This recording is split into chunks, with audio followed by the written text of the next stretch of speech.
hybrid threats, hybrid warfare may sound as a fuzzy concept. In Moldova, it's not fuzzy at all. It's very concrete. Be it the Russians using the energy leverage to increase energy bills 500% overnight. Be it propaganda, convincing some from our citizenry to deny or ignore the war in Ukraine while having Ukrainian refugees living next door.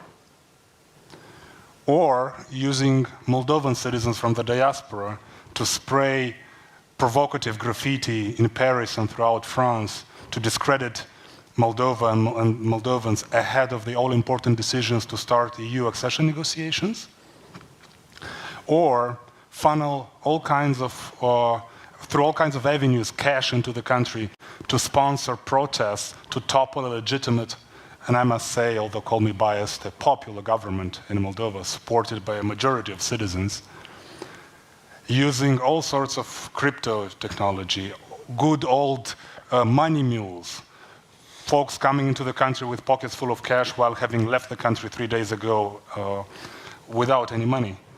So all these avenues are as concrete as they can be.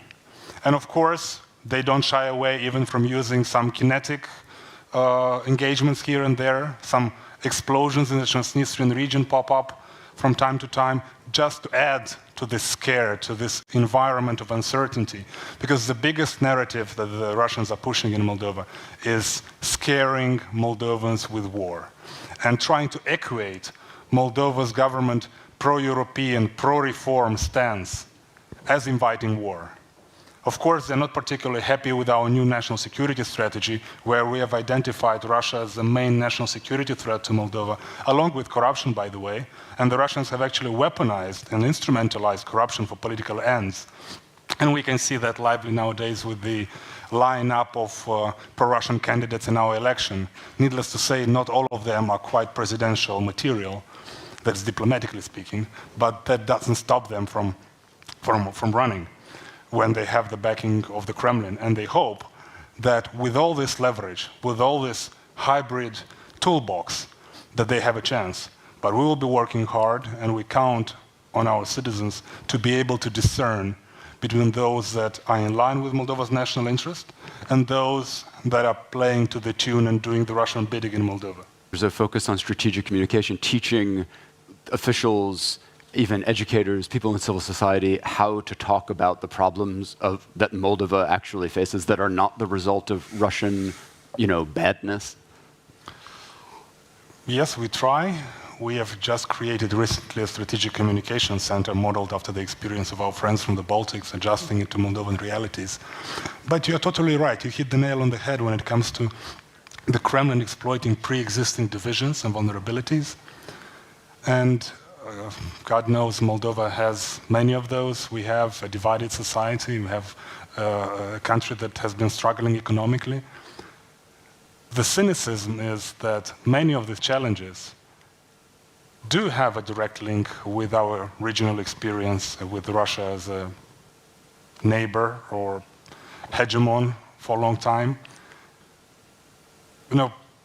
We have a Moldovan community in Kazakhstan, which is a result of Stalin concentrated deportation efforts of the most entrepreneurially active-minded Moldovans during the Soviet times. Now, for 30 years, we have the unresolved separatist region of Transnistria in the Republic of Moldova, which the Russians have exploited, have created and exploited to hold Moldova back and to keep hostage both the residents of the Transnistrian region and the rest of the Republic of Moldova, to not allow us to develop properly.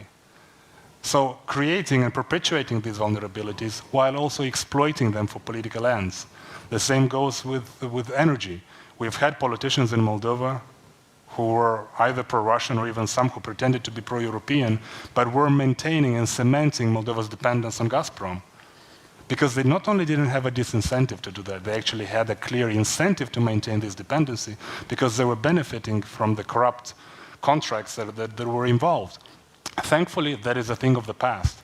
Moldova has turned that page, and now we are trying to truly build a more resilient society with the support of our friends and partners in the European Union and the broader Euro-Atlantic community.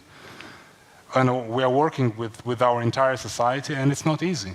Because when you have allowed your citizenry to live under the spell of Russian propaganda for 30 years, the damage is so severe that it will take years, if not generations, to actually create a proper functioning democratic space and a proper functioning media space.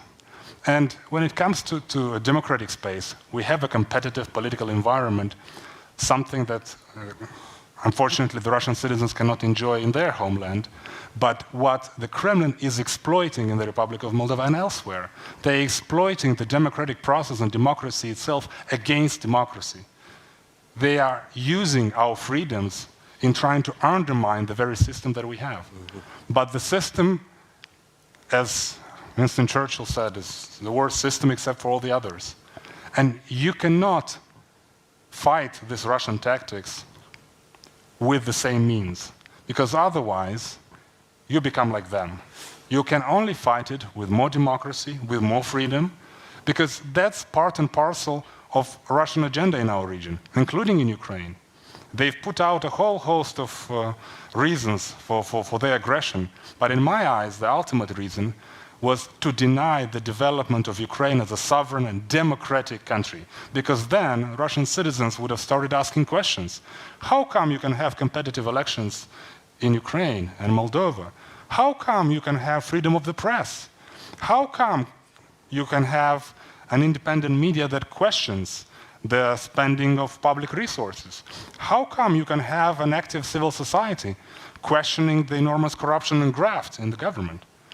So that was the main reason of the war, and we are encouraged by the support of the international community and the enormous determination and sacrifice of the Ukrainian armed men and women who are keeping Moldova safe, and quite frankly, who are keeping all of us safe and defending all of our values.